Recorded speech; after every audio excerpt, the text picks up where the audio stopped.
Welcome to another episode of Tell Me More. On this episode, we celebrate and remember 10 wonderful years of Katy Hodges at First Baptist Arlington. And we also talk about how God intersects our lives in the midst of difficulty because he cares. It's a great episode. We hope you enjoy it, and we had a ton of fun making it.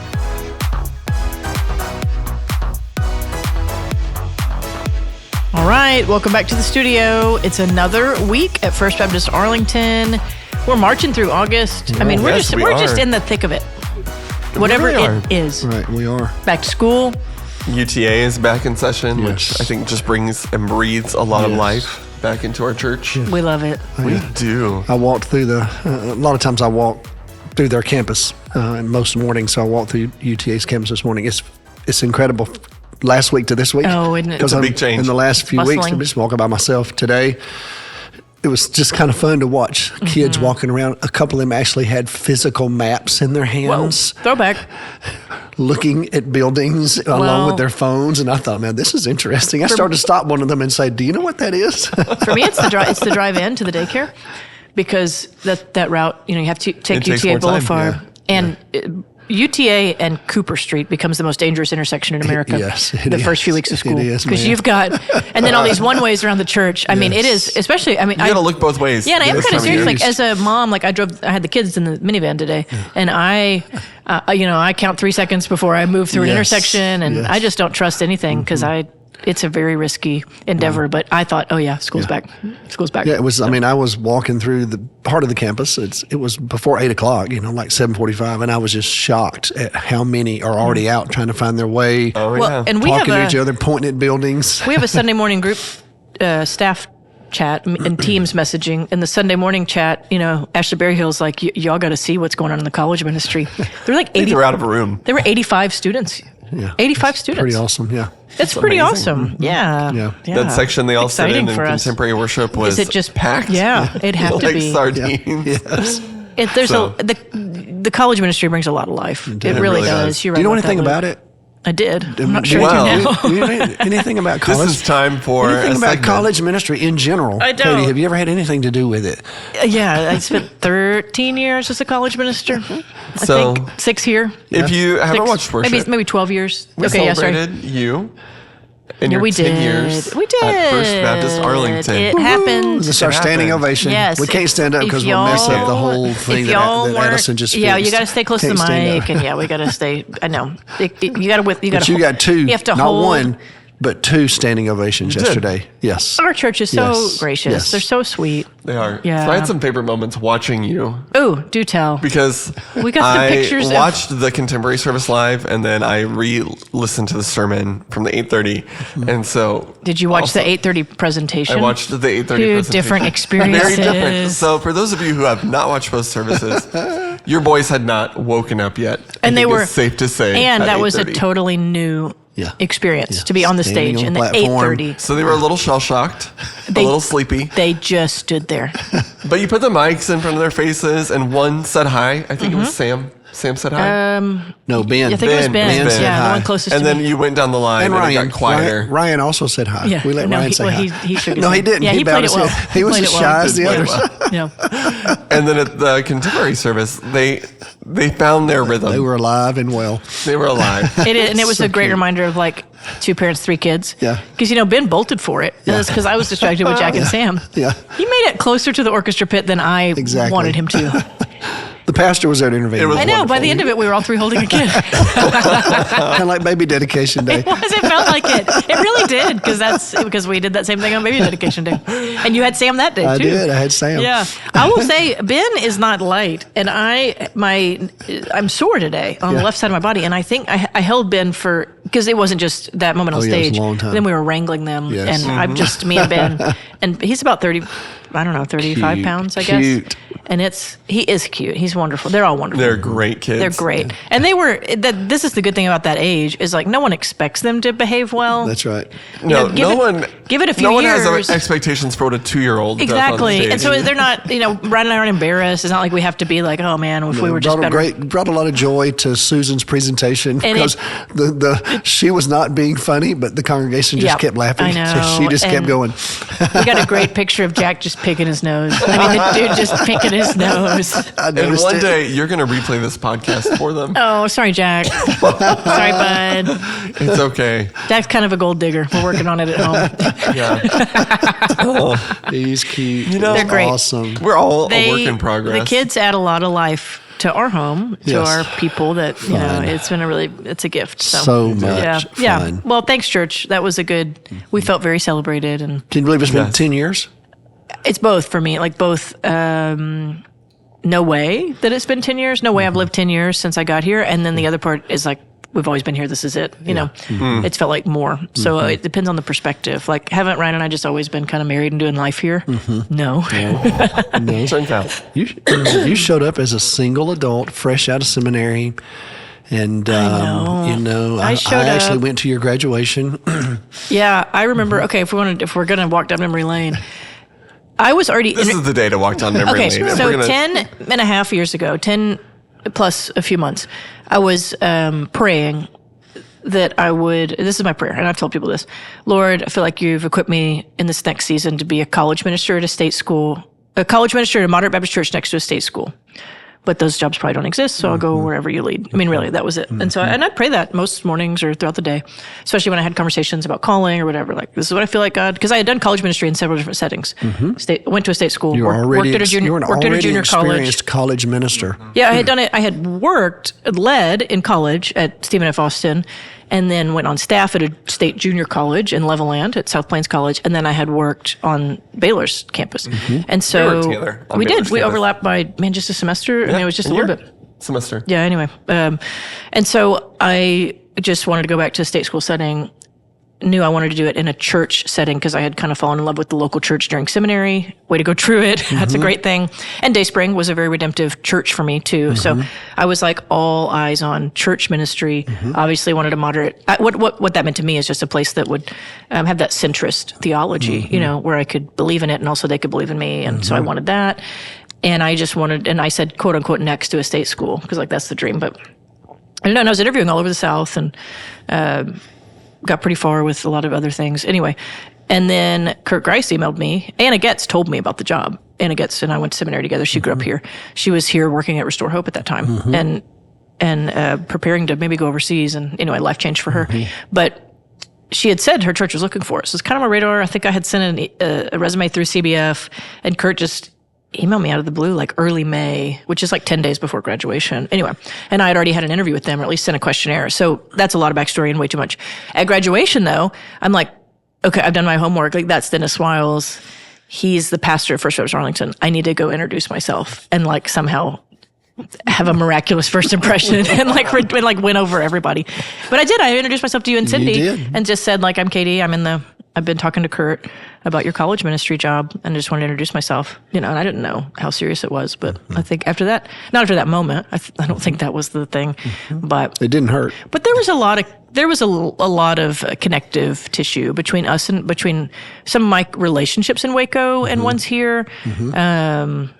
I've lost it. Somebody's cousin, a leader at Dayspring, is cousins with one of the deacons here, and I've lost who that is. 10 years I will remember do that though. The listeners will know. Yeah. Whoever it's Dr. Brewer's wife. Dr. Brewer in Waco, his wife. No, it wasn't Brewer. It doesn't matter. I'm gonna get it and I'll put it in the comments later. Arterberry, I thought. No, it wasn't Andy? Arterberry. This is disappointing to me. One of them has connections to I our think it church. is. It's though. Amy Brewer. It's Amy Yeah, Brewer's the Brewer, cousin. Their family somehow connected to our church. Is a deacon here. I think it's a female deacon here, and I just can't place who it is. That's disappointing to me. All that to say, there was a lot going on. Anna had kind of vouched for me. The deacon connection, obviously the Truett connection. Like, I mean, I played dumb with Dr. Still. Like, Dr. Still, do you know anybody at First Arlington? Do you think you could put in a good word for me? You know, I mean, I needed a job. I was working it, right? And so, I had obviously, already asked him about you before you came yeah, up to me. probably. I That's had. true, right? And so it just was a good fit from the beginning. I mean, really, that's the short of it. Once I interviewed, it was like really quick that I was getting presented for a vote. Like, it just felt right. You know, it's just one of those things. So And now here we are. Here we are. yeah. So there's my short recap of the last 10 years. So I've asked Katy before we hit record. I gave her more time than like our little pre-chat? You gave me an hour. I gave you an hour. Maybe 90 minutes. I don't think, you know. What are your top 3 memories? And That's obviously that's a ridiculous. Silly. It's so silly to think about. Hard thing to do. And a lot of it's people. I mean, that's really like, as I was trying to like narrow it down, like, okay, it's just life with people. And then how do you narrow that into like a story or a, you know? So Yeah. I've tried my best though. I've got a list. Okay, let's hear your list. Okay, I'll try to make this as short as In possible. no way is this an attempt to be exclusive. So if Katy doesn't mention you, No, please I'm not. don't I be can't. hurt. No, I can't even try. Like yesterday, this had everything to do with the list. But Henry Clark and Henry was like my guy, probably my strongest lay leader. Those 6 years of college ministry, and we just almost. I think we both did cry yesterday because you don't think about it in your day to day. You're just bopping along, and it was like, man, we had a good season together. We just love each other. So like, there are people. You want to know what his comment to me was? What's that? You took her away from our college ministry. I said, well, Henry, you're actually a part of the entire church. Okay. But we just, I just love, and Sandy too. But I had a conversation with Henry and a conversation with Sandy, and it's just one of those things. So that didn't even make the top list. But Henry, like any story about college ministry, Henry was likely there. Of course, he was Henry there. only missed a trip. He was my trip guy. Like he would go on all the retreats with me, haul the trailer, just be you just needed a dad, and he was always the dad willing to do these mission trips and retreats, and I mean, he was just the guy, and we've done all those together. The only ones he missed were like really, really prearranged family trips or something like that. Like if he could, he would, and he was just so faithful in that. So, okay, number 1, I think the first dollar steak night. Awesome. The small backstory there is that when I came, there weren't a lot of annual events, but there were some, and one was the Thanksgiving feast, which I think in its heyday was awesome, and a lot of deacons deep fried turkeys and cooked this huge feast. A lot of prayer so that we wouldn't blow up one of those turkey fryers. Yeah. You know, we had to pray over them. Essential. Yeah. And I of course, I inherited that, and I wanted to give it a try. I think we did it 2 years in a row, and it just never had the return that I couldn't build it back to what it was, and it just never felt quite right. And I was thinking it through the semester and kind of praying through it, and I was like, okay, if we're gonna enlist all the deacons and the biggest like budget event of the semester and do all this, I really don't want to do it at the end of the semester. Just like strategically, it just doesn't make sense to me. So what could we do at the beginning of the semester? There we go. If you're going to enlist. Come on now. To get that's college ministry. Well, that's anything rhythm, but like you have to do a strong kickoff. Oh yeah, college ministry. It's all about August. I mean, you did. Come on now. How many years of college ministry? Like 7 Yeah, or I mean, 8. you know, and the first 6 weeks are it, and if you don't, even the first week is it. I mean, you just got to capture them anyway. So that's not secret. That's just the way it is. So I was like, we got to flip this thing. We got to do all the stuff on the front end. But y'all know, like that's vulnerable because you're spending a lot of the church's money. You're telling the deacons not this but that. And you've booked the biggest room in the church, the fellowship hall, and the courtyard. And it's like, well, let's see, And we had I think that was the biggest like push of advertising, and just, it was probably the event, at least that was like maybe a year in, 2 years in, that I like tried the hardest to like just get a new thing going. And so when we had it and it worked. Yes, it was awesome. It was a big deal. And we had just remodeled, the student center. I mean, we built the children's building, and the courtyard was there. It was a new thing. And so that was actually a few years in. Actually, I didn't try it for a few years because that would have been 2019 that we finished the courtyard. Anyway, is that right? 17. Don't let the details get in the way of a good story. 17. Well, because then COVID hit. Anyway, it doesn't matter. The overall vibe, though, was like, we can do that. Like, it turns out we can do something like that. We had probably, I don't know. I don't want to exaggerate. Over 100. Oh, yeah. It was easily over 100. Yeah, the entire it may have been quite a bit team, over 100. Yeah, it was a lot of folks. But you had like yard games in the courtyard. Even where we were afraid we were going to run out of food, that first one. Yeah, I bet there were 150 people there. It was kind of crazy. And it was just one of those things where it was like, okay, if we as a church, not just me, like if we put our mind to something, like we could actually do it. That's right. And that really, I think, helped me just have some confidence to try some new things. And it just kind of broke that seal for me to reinvent the college ministry to really be what I thought it could be. We now call it the annual Katy's Dollar Steak Night. That's all that. That's how the advertising goes. No. And Which Connor, is a good plug. all these college students Dollar were Steak Night is yeah.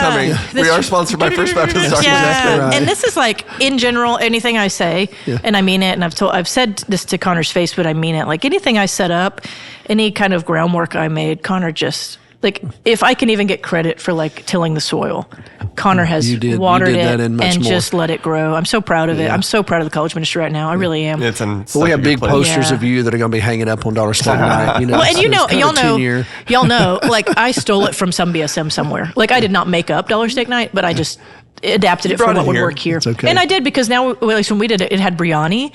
It had obviously a lot of non-steak options. Of course. We didn't really emphasize so many the grilled meat students. part of it. Yeah, because it's off-putting to a lot of South Asians. So I think there is still chicken and a mushroom available. Yes, I mean, like it was like we went to Spicy Bites and got like huge trays of biryani, because that's, it's not just steak night right here at UTA. It can't be. So anyway, that was one.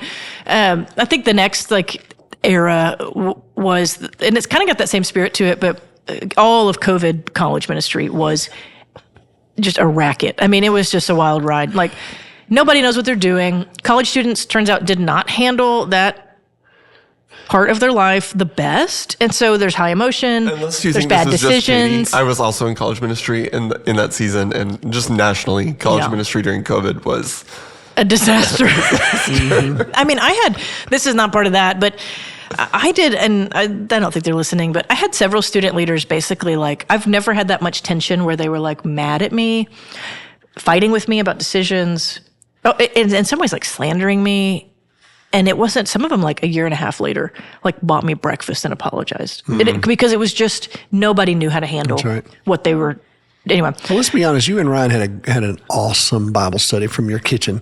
Okay, that was fun. Because, for us, we got married 9 months before COVID hit. Yeah. So, we had a great time.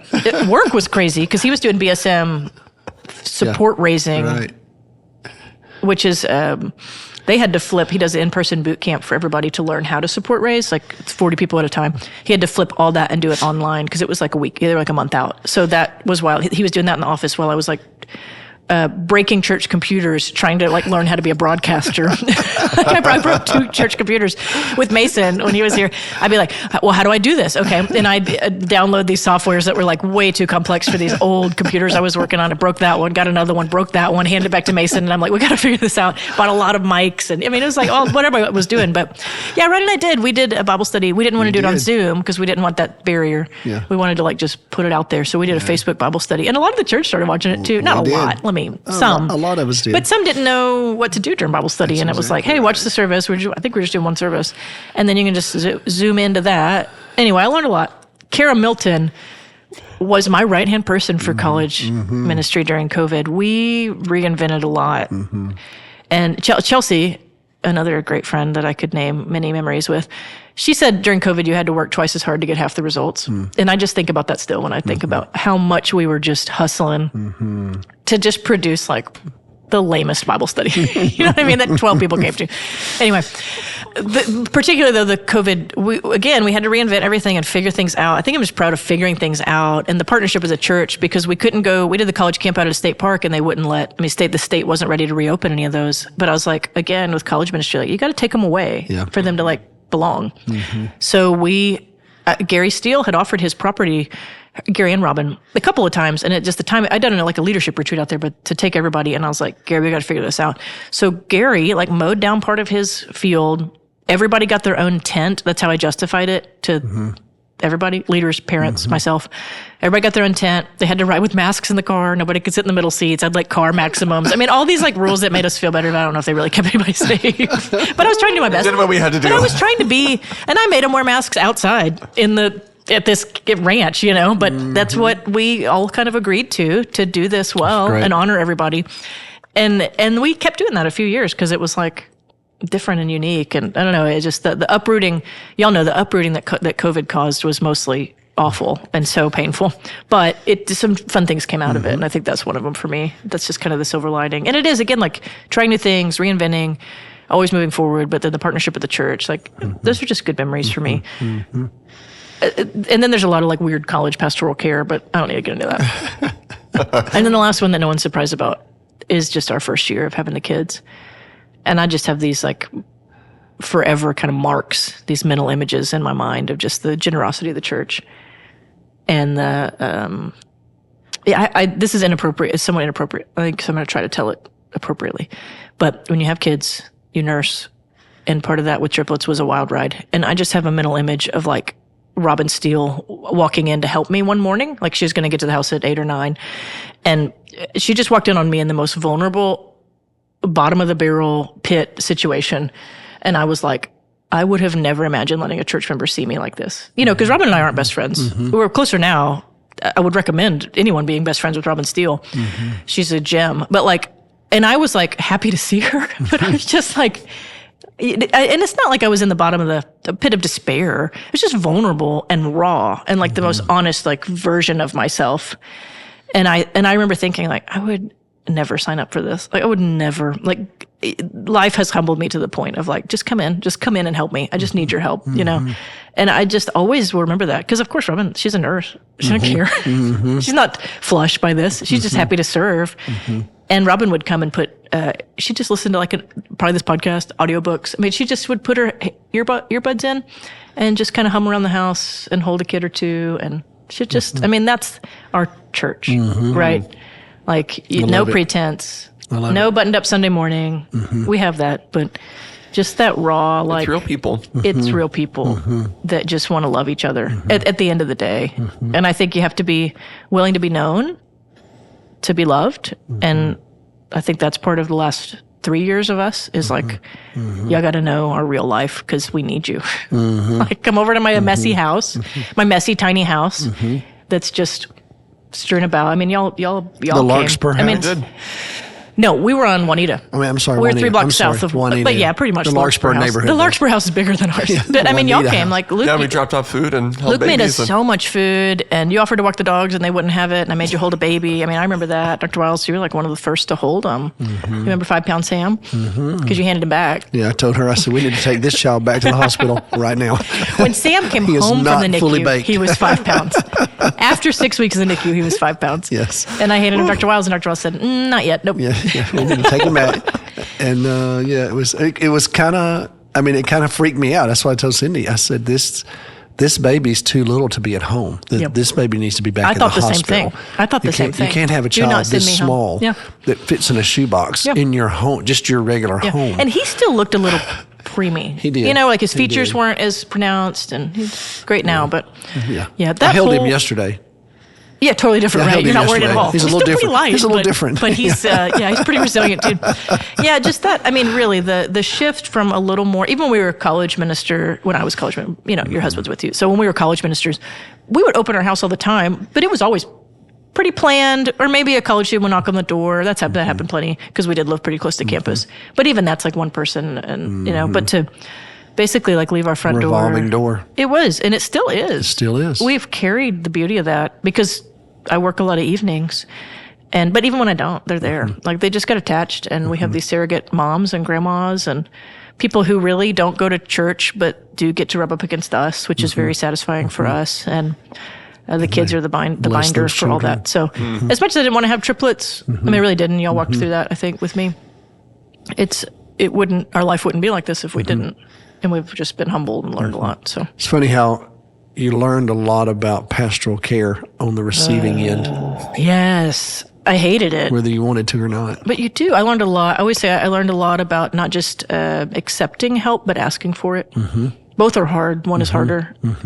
To ask for help is very difficult. And I just figured it out. Like it was really, I hated it. But I was like, Ryan had already gone back to work. That was the main thing. And it was like, I cannot spend all day alone with 3 babies. Like I physically can't do it. And I'm exhausted because we don't sleep. And so I would have to text like, hey, there's just no one coming over this afternoon. Can any of y'all come? Which like, that's just not easy. But I still can, now it's just so much easier of just that muscle. And it does help with both leading pastoral care, obviously understanding the Yes. receivers of pastoral care. But I'm not afraid to text somebody and be like, hey, I can't go to the hospital today. Can you go on our behalf from our lay care team? Which that's, or I've got a last minute, I have a vision for this event, but it's got to happen right now. Can y'all come think there's get strength coffee with in me that. today? You know, that last minute, I've learned a ton about just asking people to use their gifts. That's really all it is. Use what you have, and people, for the most part, really want to do that if they can, In a meaningful way. they can say no. You know, hey, when we went to San Antonio, hey, I'm going to be out. I asked Linda Templin, can you come by and help Brian? And she's like, I would love to do that. I would, you know, so it's not always that complex. Sometimes it is, but a lot of times it's just be in church. It allows the I talk too much. the body It was good. though, to function in a healthy way, and it's meaningful. It's the beauty of the church to me, and I thought it was awesome. And to me, it was all on full display yesterday. Just having you and Ryan up there, and with Even your having children. Jen, like Jen doesn't like, but Jen just helped me all morning. She knew that's the thing she could do. Yeah. Because wrangling 3 kids, you just don't know. Yeah. She was like, kind of strategically dropping Cheez-Its enough to keep them seated them going, still in the front row. That's perfect. That's another person in this wild right. ecosystem of life together. Jen Staley. She's awesome. It's going to hate that we mentioned her. Yeah. One that, like a consolation that didn't make it, a fourth that didn't make it, is just planning funerals with Jen Staley. Because families ask for the wildest stuff. And we try to do it if we can, but sometimes we can't. And that's like a secret folder of like, I can't believe you asked for that kind of stuff that I will not say on here. But every funeral's different. Every funeral is a huge live event, and we plan them in like 3 days. Yes. And it's a joy to do it with Jen and Brian and Cheryl. What a team. Y'all do a great job, too. It's a wild ride. You put a Charles Wade in there. I mean, it's a gift. It's really lovely. Y'all do a great job. Well, too. I think we, the pastoral care team, do a good job with funerals, but it's a team. I mean, it's a lot of people that do Y'all that do well. great work. Not to mention our behind the scenes guys and all that. So anyway, that's enough. Well, That's enough of Katy. congratulations, and we're grateful that you stepped into the role you're in now, because I think as good as you were in college ministry, you have blossomed in the pastoral side of the house. So I think it's my greatest contribution to the church. I really do. I mean, in terms of my giftedness and who God has made me to be. Yep. I'm not saying I'm killing it here. I'm just saying it is my natural proclivity and giftedness. we'll say it, And I want to live into here. that. We'll say it. I hope to one day kill it here. I mean, I hope to be here and see it get killed, Okay, well, here's to, your 20 year. Yeah, that's right. I mean, I have no intent on leaving. It's really just if God did something and took me and Ryan away, but I'm not, we're not looking for it, So I think God's using you powerfully here. Tiffany Ward didn't know Tiffany's our preschool associate. She just wasn't in the loop on why we were dressed up and getting the kids early. I mean, she knew all that was going on, and she thought we were leaving. She thought we were getting on stage to say goodbye. Oh. And I promised her that I would tell the staff before I told the church. But she said she was holding her breath the whole time Susan's reading. She said, it sounded like an obituary. She's reading this obituary to you. And it wasn't until the big anniversary banner goes on the screen that she's like, whew. Isn't that awesome? Anyway. That's sweet. It was a sweet day. Well, It was a sweet day. I think Dr. Wiles, you did preach a sermon. The pastoral care part. Again. That can transition sermon. well. Yeah, Fred Craddock said one time that Sundays are like telephone poles when you're driving down the highway. You pass one, you go, man, there's another one. There's another one. It's always coming. So they happen pretty regularly. The relentless But you return of preached the about sun. how God cares, and actually, so much of what you said, I think, beautifully ties in. I know, right? It's like a To your huge sermon. illustration of it. Yeah. I mean, God cares, and one of the ways that He does that is just through His people. That's right. And so there's a lot of good life happening in this Yes. church through how we experience God's Right. care. And you just shared some of that. I mean, when you're at those vulnerable moments where life is pretty raw, there are numerous people in our church family that's where they are right now for whatever reason. And we know that, and that's just true all the time. And sometimes we need to be reminded in those moments, God really does care about us. He does. loves us. Yeah. And, it's still very mysterious to me how it all works. But I felt like, as I said Sunday morning, these first 3 messages are really aimed. I even told you that first one, I kind of declared, I don't know this is a sermon. This is just an introduction. It's just really a theological statement that sin has entered the world, and consequently we've had to deal with it now. But so these first 3 have been very aimed more toward theological reflection, just to build a foundation, a framework for us to have the next 2 conversations, which are going to be much more practical and what to do when this happens to you. But just getting some good theology, which I think is so important, because bad theology is just poison, it's really hurtful. And you just can get twisted in the wrong way and lead to poor thinking about God. Right, even if you think you don't have a theology, I'm not a theologian. I'm not a theologian. You still have thoughts on God, and let's be careful that they're accurate, right? And you think the role of the church, in my opinion, and the role of preaching, but is you've got who God is and who we are. And to me, the church kind of stands in that gap, and there's something in that gap. There's something. Now, I would hope for it to be the church, because I think that's where the gospel really is manifested, in that kind of in that gap, if you will. But if you give to the premise that there is a God to begin with, and you recognize your brokenness and your hurt and your pain, how do you interpret that gap? And if it's bad theology, it can be a very condemning. You can come up with some really poor views of who God is. And so to me, the church has to steward that space.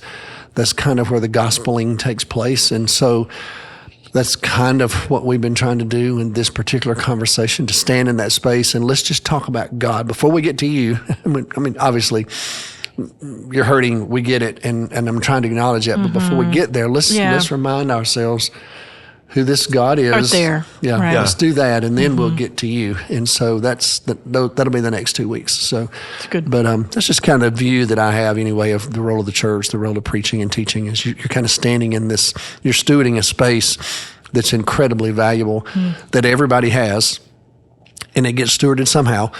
And if it doesn't get stewarded well, then you make all these assumptions about God that can be really damaging.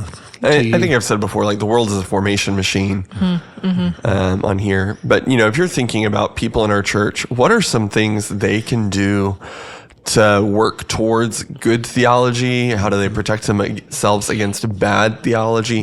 How do you know the difference between good and bad theology?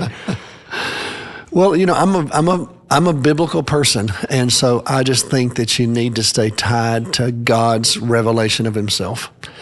And so, to me, it's I think it's just a requirement that we spend some time in God's Word with God's people, guided by God's Spirit, to reflect upon what the Scripture teaches us, and take those thoughts and those ideas and just place them up against Scripture. And also, the good news is, we've got a couple thousand years of orthodox theological positioning, and I usually encourage people to get the big rocks in first, to somewhat combat poor theology. So what would be some of those big rocks? Well, in other words, when you look at Christianity itself, you could say, well, okay, if you're telling me to look at Christianity, look how divided it is, and look how broken it is, and look at all the different divisions.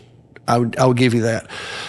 But I would say, if you look at the big pieces of Christianity, it's interesting how much agreement there is on the big things, that there is a God who exists, and He's revealed Himself to us so that we can know Him, and He has created a universe that works, and He's given us a place to live, and He's created human beings in His image, and He's revealed Himself as a Father, and He also has shown us that there's complexity to His nature, and He is actually a Father, He's the Son, He's the Holy Spirit, and He has recognized that this world is not what He created it to be, that there's a brokenness in this world, and that brokenness affects everybody in every layer of creation, really every facet of our life experience. And so something needs to be done about it. Somehow we've got to address that. And so He sent His Son. He actually sent Himself, really. He revealed Himself through His Word. He chose a people so that He could work through them. And then the culmination of all that is Him actually sending His Son, who came to redeem all of it and to bring us back into His presence and to offer us a chance of hope and healing and forgiveness. And so we look to who Jesus is, and we try to hear the teachings of Jesus and follow the ways of Jesus. Well, I could say that as a Roman Catholic. I could say that as a Greek Orthodox. I could say that as a Protestant Christian.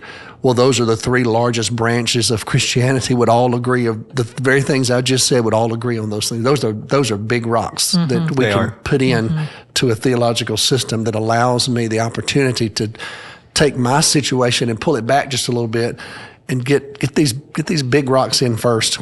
There is a God, and this God, not only is he a creator, He's personally invested in His creation, and He's a God of love. He's a God of grace. He's a God of glory, obviously, but He's revealed Himself very personally, very intimately. And so when you start building around those things, then you can kind of find your way, I believe, in the rest of it. But you got to start with, I think, the ones that are the largest truths. And so that's why I usually tell people that are going through hard times, well, let's hold on. Instead of focusing on what we don't know, because that's such the temptation. Well, why? Well, what? Well, what if? Well, why didn't? Well, when? Sometimes I have to look at all that. Man, I don't know. So let's focus on what we do know. Yeah. Let's get that done first. So that's why I've spent these 3 weeks just reflecting upon what I know to be true, and through observation, but also through the study of the Scripture, and also an appreciation of the history of the church. Has given me some stability, and as I said yesterday, maybe even corrective lenses. Because it's easy to filter everything to my own lenses. And when you do that, you can get really a distorted view of reality. And you get very selfish. We were talking last night at the table. It was our grandson's 3rd birthday, and so we had a party on his birthday on Saturday, and then we had a family party at our house yesterday. And it was a sweet, fun day. Cindy cooked lunch. We had 24 people. Cindy cooked for 24 yesterday. Get it? What'd she cook? How do you cook for 24 people? She cooked this huge pot of taco soup that our family likes. And then Josiah and Adrian, Josiah and Adrian brought chicken nuggets and kid food. And they brought a bunch of other stuff to go with it. So it wasn't just Cindy. They brought a lot of, you do stuff with Josiah and Adrian, and, they're full out invested. So it was a lot of other stuff to go for everybody. So they, it was really sweet. But end of the day, everybody had left. And it was me and Josiah and Adrian and Cindy, and we're sitting at the table with Ada and Adler.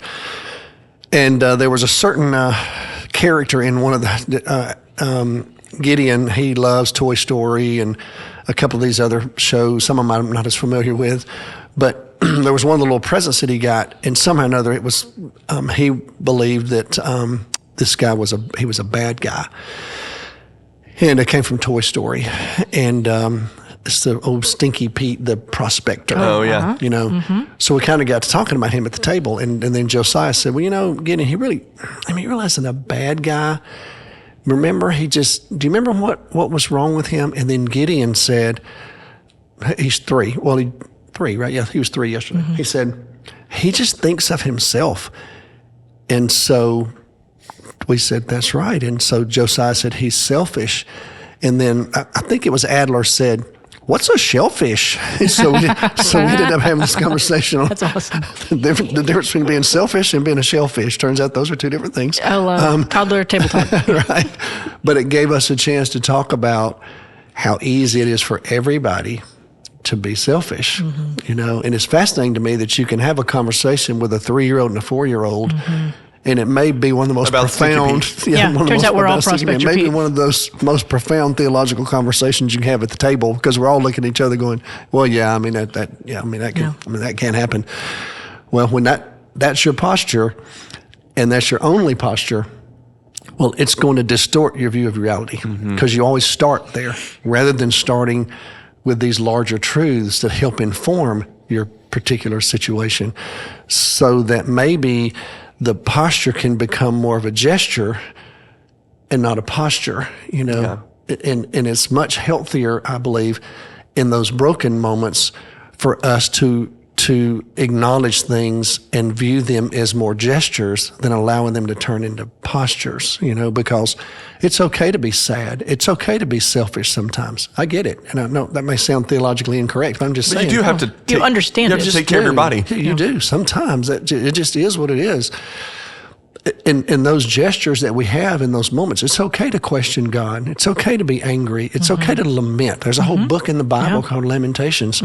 I mean, read the Psalms. David will say, Lord, how long are you going to do this? But I think when you start talking about things like motive and the real postures of a person, well, that's a different conversation. It's like you look at a guy like David. How did David get off so easily in the Bible? Look at what David did. Well, the reason I think David gets off is because the Bible continues to portray his true motive, which really was honorable for most of his life. When the Bible says when God says, this is a man after my own heart, that really is who he was. That was really David's posture. Now, his gestures every once in a while were incredibly inappropriate. But that didn't characterize his whole life. And I just think that I think about that a lot. That's what we're aiming for with people, is helping them learn that gestures are okay. Just don't let them become postures. That pure motive is what's going to guide you ultimately. Well, I mean, that's the message of grace, is your worst decisions and your worst moments. God actually says these don't have to be the things that define who you are. Exactly. And that's what grace is all about. That's right. And so when we're hurting, sometimes it's very easy to just reduce it all to just what's happening to me. And then everything becomes about what's happening to me. And then the next thing you know, your theology does get warped because you just view everything through that lens, and you lose sight of what God really is accomplishing, big picture, and what he can accomplish. That's why yesterday I wanted to show those images of the kintsugi art, of how what I love about that form of art is it doesn't deny the brokenness. It doesn't celebrate it, but it just weaves it into the story, and it becomes a part of who you are.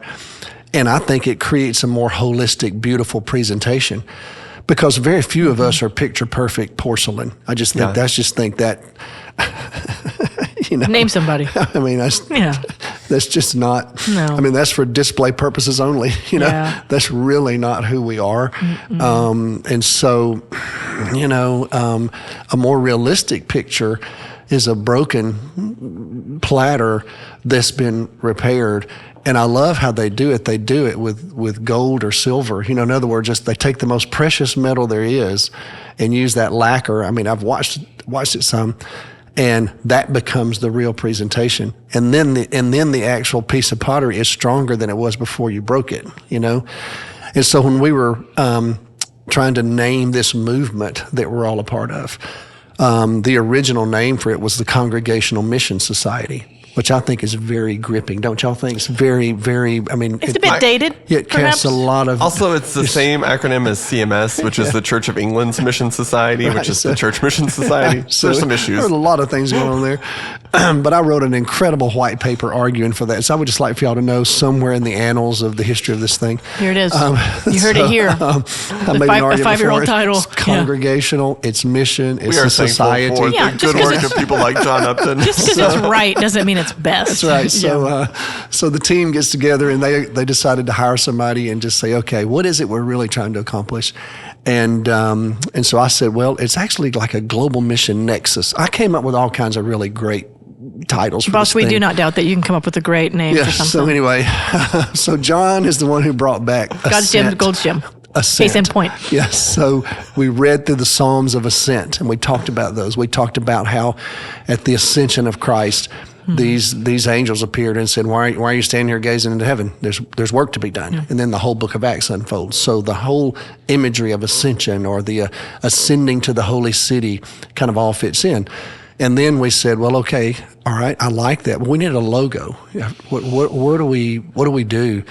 And John comes to us with this idea. What if we use the kintsugi art? And so there's a platter that he brought to our meeting.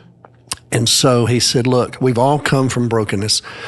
This didn't work, that didn't work. Your denomination struggled here. All this, everything that we know of has occurred.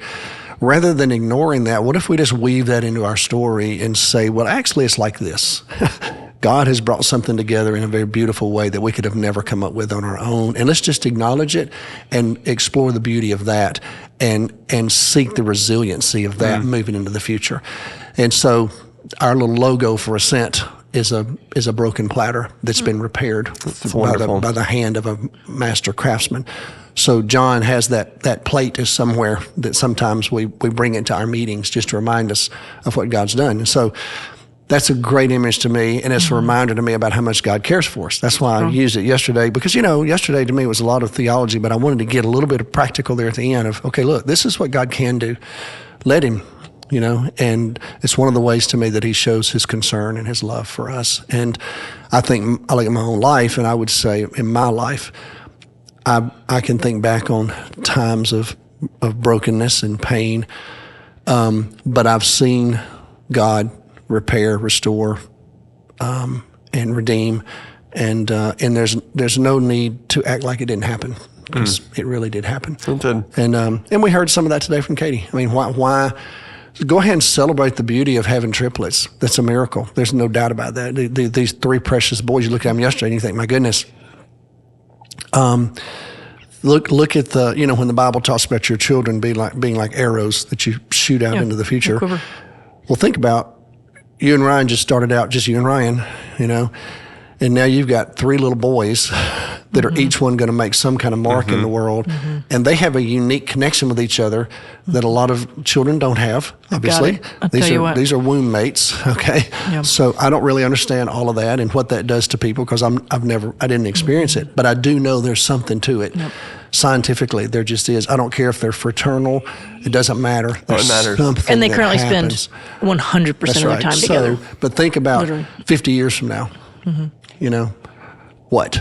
We were over at one of our dear church members' homes this week. Katy and I were helping her plan her funeral because she's on hospice. She knows she's not long for this old world.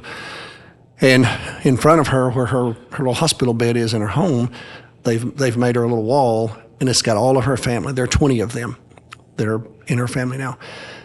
And she said to us, she said, me and my husband started out, and then she looked at that wall and she said, now there's 20 of us. I can die in peace. I love this. I love this group of people right here. And I thought, isn't that interesting? Just one little couple.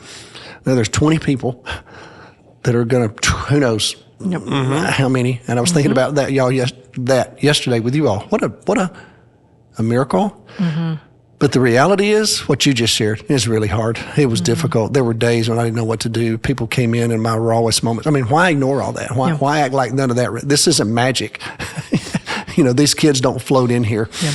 So, yesterday we went to man-to-man defense. I had to help out, just to wrangle them on the platform. It is what it is. And so that's life, though. It is. And that's where God intersects us, I believe. So good. It's a good word. Yeah. Much more we could talk about. Oh, so much more. But there's next week. Yeah. I'll be on vacation. I hope. You will be. We'll find a sub. Yeah. We'll figure it out. You just wait on me. No, just kidding. We will figure it out. All right. Well, blessings. Okay. Well, thanks for listening, everyone. See y'all.